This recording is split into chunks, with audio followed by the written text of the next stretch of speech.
Eksena yan sa barangay Pasong Tamo sa Quezon City kagabi matapos umanong pagtulungang bugbugin ng 4 na menor de edad ang isang lalaki. Ang sumisigaw na babae, kasintahan ng 21 anyos na biktima.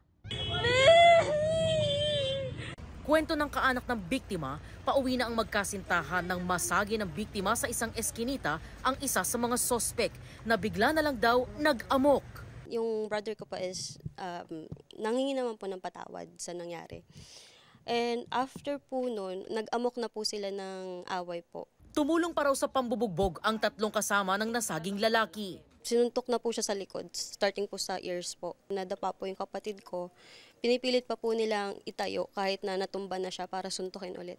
Nagtamo ng mga sugat sa iba't ibang parte ng katawan at mukha ang biktima. Natunto ng barangay ang 2 sa 4 na menor de edad na pawang high school students. Hiningan sila ng pahayag ng pulisya. Matapos ang insidente, nagpa-blotter ang isa sa 4 na menor de edad ayon sa Barangay Council for the Protection of Children or BCPC ng Pasong Tamo. Depensa raw ng 17 anyos na binata, sinaktan din siya ng biktima. Nung nasagi sa balikat, tinanong, masikip ba ang daan? Parang ganon. So, parang ano ba ang problema mo?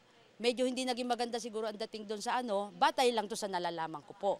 So, agad na hinampas siya ng tumbler dito. So, sabi naman nila, nung umuwi nga, duguan daw yung minor.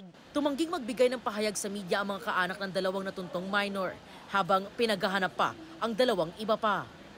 Posibleng sa tinamo ng 21 years old, sa nakikita ko dyan,